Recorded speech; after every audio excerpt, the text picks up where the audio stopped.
ಪ್ರೀತಿಯುಳ್ಳ ದೇವಜನರೇ, ನಿಮ್ಮೆಲ್ಲರಿಗೂ ಕರ್ತನಾದ ಯೇಸು ಕ್ರಿಸ್ತನ ಶ್ರೇಷ್ಠವಾದ ನಾಮದಲ್ಲಿ ವಂದನೆಗಳು.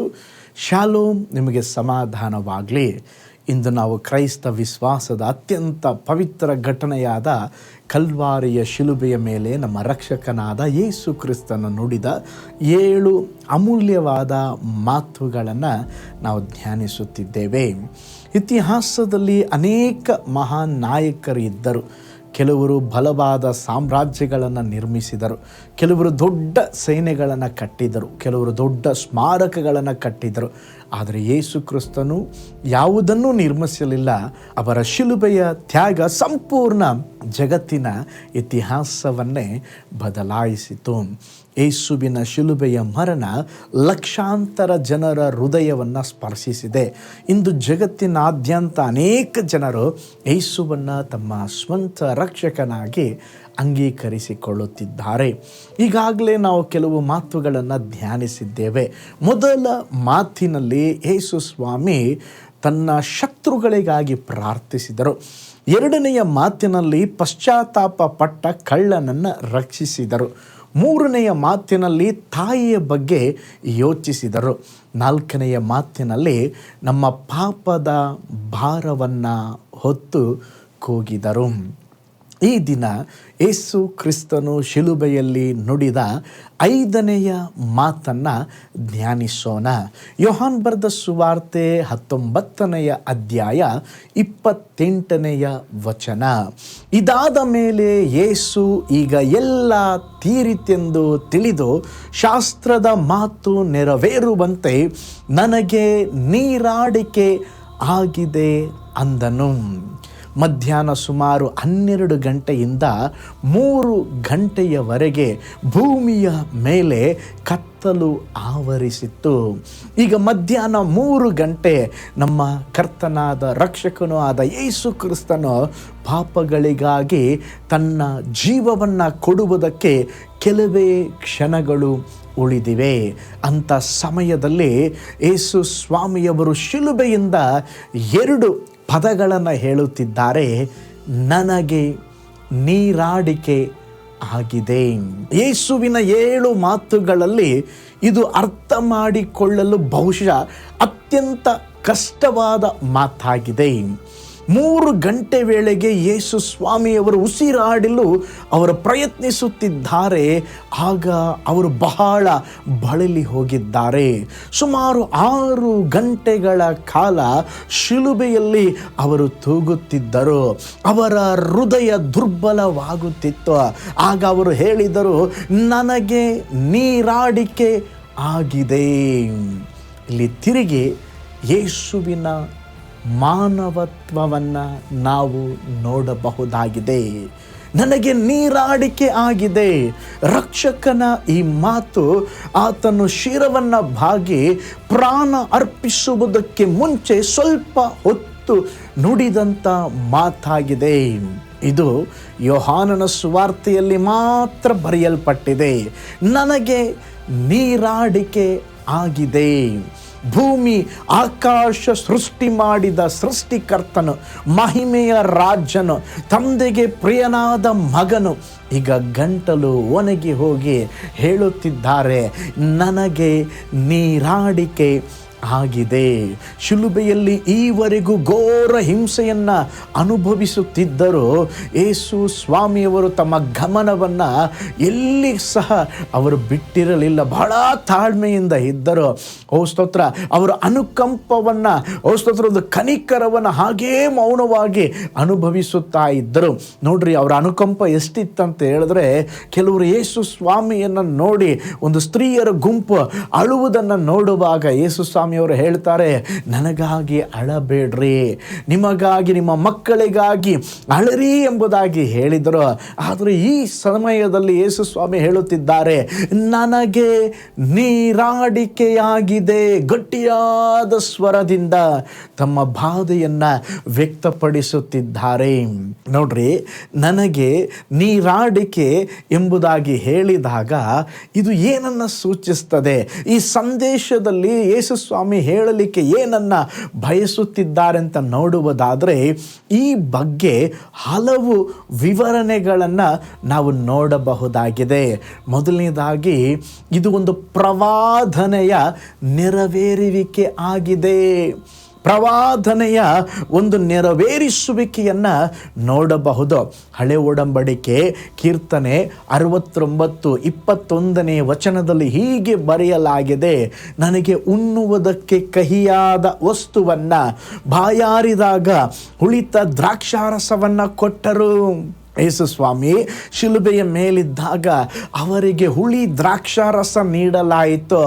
ಆದ್ದರಿಂದ ಕೆಲವರು ಹೇಳ್ತಾರೆ, ಯೇಸು ನನಗೆ ದಾಹವಾಗಿದೆ ಎಂಬುದಾಗಿ ಹೇಳಿದ್ದು ಆ ಪ್ರವಾದನೆ ನೆರವೇರಬೇಕಾಗಿತ್ತು, ಅದಕ್ಕೋಸ್ಕರವಾಗಿ ಹಾಗೆ ನುಡಿದರು. ಇದು ನಮಗೆ ಒಂದು ಸತ್ಯವನ್ನು ಕಲಿಸಿಕೊಡುತ್ತದೆ. ನಮ್ಮ ಜೀವನದಲ್ಲಿ ಸಹ ಸ್ತೋತ್ರ, ಯೇಸು ಸ್ವಾಮಿಯವರ ಜೀವನದಲ್ಲಿ ನೋವು, ಸಂಕಷ್ಟ, ಗೊಂದಲ, ಅಸ್ತವ್ಯಸ್ತ ಎಲ್ಲವೂ ನಡೆದರೂ ಅದು ದೇವರು ಹಿಂದೆ ಎಲ್ಲವನ್ನ ನಿಯಂತ್ರಿಸುತ್ತಾ ಇದ್ದರು. ತನ್ನ ಮಗನ ಬಗ್ಗೆ ಹೇಳಲ್ಪಟ್ಟ ಪ್ರವಾದನೆಗಳನ್ನು ನಿಖರವಾಗಿ ನೆರವೇರಲು ತಂದೆಯಾದ ದೇವರು ನೋಡಿಕೊಂಡರು. ನೋಡ್ರಿ, ಇದು ನಮಗೆ ಹೇಳುತ್ತದೆ, ನಮ್ಮ ಜೀವನದಲ್ಲಿ ಕೆಲವೊಮ್ಮೆ ಗೊಂದಲ, ಒತ್ತಡ, ನಿರಾಶೆ ಇವುಗಳ ಮಧ್ಯೆ ದೇವರು ನಮ್ಮ ಹಿಂದೆ ಕೆಲಸ ಮಾಡುತ್ತಿರುತ್ತಾರೆ. ನಮಗೆ ತಿಳಿಯದ ರೀತಿಯಲ್ಲಿ ದೇವರು ತನ್ನ ದೈವಿಕ ಚಿತ್ತವನ್ನು ನೆರವೇರಿಸುತ್ತಾರೆ. ಎರಡನೇ ವಿವರಣೆ ಕೊಡ್ತಾರೆ, ಯೇಸು ನಿಜವಾಗಲೂ ಅವರು ದಾಹಗೊಂಡಿದ್ದರಂತೆ. ಕೆಲವರು ಸರಳವಾಗಿ ಹೇಳುತ್ತಾರೆ, ಯೇಸು ಸ್ವಾಮಿ ನಿಜವಾಗಿ ದಾಹವಾಗಿದ್ದರು. ಶಿಲುಬೆಗೆ ಹಾಕಿದಾಗ ದೇಹದಲ್ಲಿ ಏನಾಗುತ್ತದೆ ಎಂಬುದಾಗಿ ವಿಜ್ಞಾನಿಗಳು ವಿವರಿಸುತ್ತಾರೆ. ಶ್ವಾಸಕೋಶಗಳು ಕುಗ್ಗುತ್ತವೆ, ಹೃದಯ ದುರ್ಬಲವಾಗುತ್ತದೆ, ದೇಹದಲ್ಲಿ ಭಾರೀ ನೀರಿನ ಕೊರತೆ ಉಂಟಾಗುತ್ತದೆ, ಇದರಿಂದ ತೀವ್ರ ದಾಹ ಉಂಟಾಗುತ್ತದೆ. ಆ ಸಂದರ್ಭದಲ್ಲಿ ಯೇಸು ಸ್ವಾಮಿ ಹೇಳುತ್ತಿದ್ದಾರೆ, ನನಗೆ ನೀರಾಡಿಕೆ ಆಗಿದೆ. ಇದರಲ್ಲಿ ಒಂದು ಆತ್ಮೀಯ ಸತ್ಯವೂ ಇದೆ. ನಮ್ಮ ಜೀವನದಲ್ಲಿ ನಾವು ಅನೇಕ ವಿಷಯಗಳಿಗೆ ದಾಹ ಪಡುತ್ತೇವೆ. ಒಬ್ಬ ಮನುಷ್ಯನನ್ನು ಸಾಧಾರಣವಾಗಿ ಲೋಕದಲ್ಲಿ ನೋಡುವಾಗ ಒಂದು ಪ್ರೀತಿಗಾಗಿ, ಸ್ನೇಹಕ್ಕಾಗಿ, ಸಂಗಾತಿಗಾಗಿ, ಸ್ತೋತ್ರ, ಸ್ಥಾನ, ಮಾನ, ಹಣ, ಆಸ್ತಿ, ಮದುವೆ, ಮಕ್ಕಳು, ಹೀಗೆ ಅನೇಕ ವಿಧವಾದ ಆಸೆಯನ್ನು ನೋಡಬಹುದು. ಆದರೆ ಎಲ್ಲವನ್ನ ಪಡೆದರೆ ನಮ್ಮ ಜೀವನ ತೃಪ್ತಿಯಾಗುತ್ತದೆ ಎಂಬುದಾಗಿ ಯೋಚಿಸ್ತಾನೆ. ಆದರೆ ಅವನ ಜೀವಿತದಲ್ಲಿ ತೃಪ್ತಿ ಅನ್ನುವುದೇ ಇರುವುದಿಲ್ಲ. ಆದರೆ ನಿಜವಾದ ತೃಪ್ತಿ ಎಲ್ಲಿಂದ ಬರ್ತದೆ ಅಂದರೆ ಯೇಸುವಿನ ಮೂಲಕವಾಗಿ. ಮೂರನೇ ವಿವರಣೆಯನ್ನು ಹೇಳ್ತಾರೆ, ಇದು ದೇವರ ಚಿತ್ತಕ್ಕೆ ಸಂಪೂರ್ಣ ಸಮರ್ಪಣೆ. ಮತ್ತೊಂದು ವಿವರಣೆ ಹೀಗೆ ಹೇಳುತ್ತದೆ, ತಂದೆಯಾದ ದೇವರ ಯೋಜನೆಗೆ ಯೇಸು ಸ್ವಾಮಿಯವರು ಸಂಪೂರ್ಣವಾಗಿ ಸಮರ್ಪಿಸಿರುವುದನ್ನು ತೋರಿಸುತ್ತದೆ.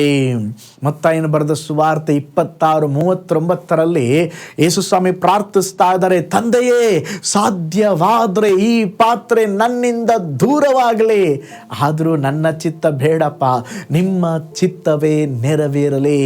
ಅದರಿಂದ ನನಗೆ ದಾಹವಾಗಿದೆ ಎಂಬುದಾಗಿ ಈ ಮಾತನ್ನ ಹೀಗೆ ಅರ್ಥ ಮಾಡಿಕೊಳ್ಳಬಹುದು, ತಂದೆಯೇ, ನಾನು ನಿನ್ನ ಚಿತ್ತವನ್ನು ನೆರವೇರಿಸಲು ದಾಹವುಳ್ಳವನಾಗಿದ್ದೇನೆ. ನೋವಿನಲ್ಲಿದ್ದರು, ಕಷ್ಟದಲ್ಲಿದ್ದರು, ದೇವರೇ, ನಿಮ್ಮ ಪ್ಲಾನನ್ನು, ಯೋಜನೆಯನ್ನು ನಾನು ನೆರವೇರಿಸಲು ದಾಹ ಉಳ್ಳವನಾಗಿದ್ದೇನೆಂಬುದಾಗಿ ಹೇಳುತ್ತಿದ್ದಾರೆ ಎಂಬುದಾಗಿ ಹೇಳುತ್ತಾರೆ. ಅವರು ಎರಡು ಮಹತ್ವದ ಮಾತುಗಳನ್ನು ಹೇಳಲಿಕ್ಕಿದ್ದಾರೆ. ಇದು ಮುಗಿಯಿತು, ತೀರಿತು, ತಂದೆಯೇ, ನಿನ್ನ ಕೈಗಳಿಗೆ ನನ್ನ ಆತ್ಮವನ್ನು ಒಪ್ಪಿಸುತ್ತೇನೆಂಬುದಾಗಿ. ನೋಡ್ರಿ, ಅಲ್ಲಿದ್ದವರೆಲ್ಲ ಕೇಳುವ ಹಾಗೆ ಎರಡು ಮಹತ್ವದ ಮಾತುಗಳನ್ನು ಹೇಳಲಿಕ್ಕಿದ್ದರು. ಎಲ್ಲವೂ ತೀರಿತು, ತಂದೆಯೇ, ನನ್ನ ಆತ್ಮವನ್ನು ನಿನ್ನ ಕೈಗೆ ಒಪ್ಪಿಸುತ್ತೇನೆ.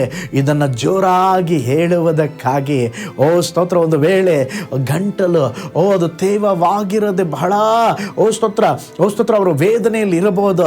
ಸ್ವಲ್ಪ ನೀರನ್ನು ಕುಡಿದು ಸ್ತೋತ್ರ, ಇತಿಹಾಸದಲ್ಲಿ ಅತ್ಯಂತ ಮಹತ್ವವಾದ ಘೋಷಣೆಯನ್ನು ನಾನು ಹೇಳಲಿಕ್ಕಿದ್ದೇನೆ ಎಂಬುದಾಗಿ ಅವರು ಸಿದ್ಧವಾಗಿದ್ದರು. ಎಂಬುದಾಗಿ ಕೆಲವರು ಹೇಳುತ್ತಾರೆ. ನೋಡ್ರಿ, ನನಗೆ ದಾಹವಾಗಿದೆ.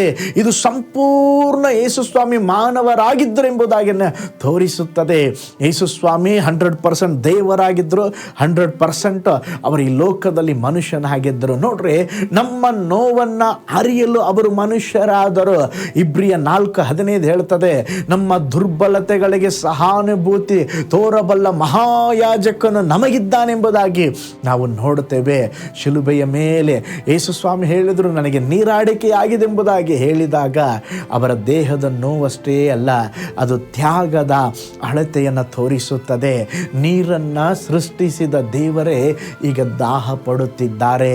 ನಮ್ಮ ಆತ್ಮ ದಾಹವನ್ನು ಶಾಶ್ವತವಾಗಿ ತಣಿಸಲು ಸ್ತೋತ್ರ ಯೇಸು ಸ್ವಾಮಿಯವರ ಆ ದಾಹ ನಮಗೆ ನೆನಪಿಗೆ ತರುತ್ತದೆ. ಏನಂತ ಹೇಳಿದ್ರೆ, ನಮ್ಮ ರಕ್ಷಣೆಗೆ ಏನನ್ನು ಉಳಿಸಿಕೊಳ್ಳದೆ ಯೇಸು ಸ್ವಾಮಿ ಎಲ್ಲವನ್ನ ನಮಗಾಗಿ ಕೊಟ್ಟರೆಂಬುದಾಗಿ ಇಂದು ಆತನು ದಾಹ ಪಟ್ಟದ್ದರಿಂದ ನಾವು ಜೀವ ಜಲವನ್ನು ಕುಡಿಯಬಹುದು. ಮತ್ತೆ ನಮಗೆ ದಾಹ ಪಡಬೇಕಾದ ಅವಶ್ಯಕತೆ ಇಲ್ಲ. ಆದುದರಿಂದ ನಾವು ಅವರ ಬಳಿಗೆ ಬಂದು ಅವರ ಸನ್ನಿಧಿ, ಅವರ ವಾಕ್ಯ ಮತ್ತು ಅವರ ನೀತಿಗಾಗಿ ನಾವು ಯಾವಾಗಲೂ ದಾಹ ಪಡುವವರಾಗಿರೋಣ. ಸ್ತೋತ್ರ. ಯೇಸು ಸ್ವಾಮಿ ಹೇಳಿದರು, ನನಗೆ ನೀರಾಡಿಕೆ ಆಗಿದೆ. ಸ್ತೋತ್ರ. ಅದು ಕೇವಲ ಶಾರೀರಿಕವಾದ ದಾಹ ಅಲ್ಲ, ಆತ್ಮಿಕವಾದ ದಾಹ. ದೇವರ ಯೋಜನೆ ನೆರವೇರಿಸಲು ದಾಹ, ದೇವರ ಚಿತ್ತವನ್ನ ಮಾಡಲು ದಾಹ. ದೇವರು ಈ ಲೋಕಕ್ಕೆ ಯಾಕಾಗಿ ಬಂದಿದ್ದರೋ ಅದನ್ನು ನೆರವೇರಿಸಬೇಕಾದಂಥ ದಾಹ. ಇವತ್ತು ಒಂದು ನಿಮಿಷ ನಾವು ಕಣ್ಗಳನ್ನು ಮುಚ್ಚೋಣ. ಹಲ್ಲೆಲೂಯಾ. ದೇವರೇ, ನನ್ನ ಜೀವಿತದಲ್ಲಿ ಸಹ ದೇವರೇ ನಾನು ಸಮರ್ಪಿಸುತ್ತೇನೆ. ಹಲ್ಲೆಲೂಯಾ. ದೇವರೇ, ನೀವು ಶಿಲುಬೆಯಲ್ಲಿ ನಿಮಗೆ ನೀರಾಡಿಕೆ ಆಗಿರುವ ಹಾಗೆ ನಾನು ನನ್ನ ಆತ್ಮೀಕ ಜೀವಿತದಲ್ಲಿ ದೇವರ ರಾಜ್ಯಕ್ಕಾಗಿ, ನೀತಿಗಾಗಿ ನಾನು ತವಕ ಪಡಬೇಕು. ಆತ್ಮಿಕ ಕಾರ್ಯಗಳಿಗಾಗಿ ತವಕ ಪಡಬೇಕು. ಈ ಲೋಕದ ಆಸ್ತಿ ಭೋಗಗಳಿಗೆ ದೇವರೇ ತುತ್ತಾಗದೆ, ಒಳಗಾಗದೆ ದೇವರೇ ನಾವು ನಿಮ್ಮ ಸಮ್ಮುಖದಲ್ಲಿ ಸ್ತೋತ್ರ ಹಲ್ಲೆಲೂಯಾ ದಾಹ ಉಳ್ಳವರಾಗಿರುವಂತೆ ಇರಲಿಕ್ಕೆ ನಮಗೆ ಸಹಾಯ ಮಾಡ್ರಪ್ಪ. ನಿನ್ನ ಕರಗಳಲ್ಲಿ ಒಪ್ಪಿಸಿಕೊಡ್ತೇವೆ ದೇವರೇ. ನಿಮ್ಮ ವಾಕ್ಯಗಳನ್ನು, ನೀವು ನುಡಿದ ಮಾತುಗಳನ್ನು ಧ್ಯಾನಿಸಲಿಕ್ಕೆ ನಮಗೆ ಸಹಾಯ ಮಾಡಿದ್ದಕ್ಕಾಗಿ ಸ್ತೋತ್ರ. ಈ ವಿಡಿಯೋ ವಾಚ್ ಮಾಡಿದ ಪ್ರತಿಯೊಬ್ಬರನ್ನು ಆಶೀರ್ವಾದ ಮಾಡಿ ಯೇಸುವಿನ ಹೆಸರಿನಲ್ಲಿ ತಂದೆಯೇ, ಆಮೇನ್. Price the lord. ಹಾಗಾದರೆ ಯೇಸು ಸ್ವಾಮಿಯವರು ಹೇಳಿದ ಹಾಗೆ ನನಗೆ ನೀರಾಡಿಕೆಯಾಗಿದೆ. ಸ್ತೋತ್ರ. ನಮ್ಮ ಜೀವಿತದಲ್ಲಿ ಕೂಡ ಒಂದು ಆತ್ಮೀಕ ಜೀವಿತದ ಕಾರ್ಯಗಳಿಗೆ ದಾಹ ಪಡುವವರಾಗಿರೋಣ. ಕರ್ತನು ನಿಮ್ಮನ್ನು, ಕುಟುಂಬವನ್ನು ಆಶೀರ್ವದಿಸಲಿ. ಯೇಸು ಸ್ವಾಮಿ ನುಡಿದ ಎಲ್ಲ ಮಾತುಗಳನ್ನು ನಾವು ನಮ್ಮ ಚಾನಲಲ್ಲಿ ಹಾಕಿದ್ದೇವೆ. ಸ್ತೋತ್ರ. ನಿಮಗೆ ಧ್ಯಾನಿಸಲು ಬೇಕಾದ ಮಾತುಗಳನ್ನು ಸ್ತೋತ್ರ ಅವುಗಳನ್ನು ನೋಡಿ ದೈವಿಕ ಆಶೀರ್ವಾದಗಳನ್ನು ಹೊಂದಿಕೊಳ್ಳ್ರಿ. ನಿಮಗಾಗಿ, ಕುಟುಂಬಕ್ಕಾಗಿ ಪ್ರಾರ್ಥಿಸ್ತಾ ಇದ್ದಾನೆ. God bless you. ಕರ್ತನಲ್ಲಿ ಪ್ರಿಯರೇ, ಈ ಸಂದೇಶ ಮತ್ತು ಪ್ರಾರ್ಥನೆ ನಿಮಗೆ ಆಶೀರ್ವಾದಕರವಾಗಿದ್ದರೆ, ದೇವರು ನಿಮ್ಮನ್ನು ಪ್ರೇರೇಪಿಸಿದರೆ, ನಂಬಿಕೆಯಿಂದ ಸಾಗುವ ಈ ಸೇವೆಗೆ ನಿಮ್ಮ ಅಮೂಲ್ಯವಾದ ಕಾಣಿಕೆಯನ್ನು ಬಿತ್ತಿರಿ.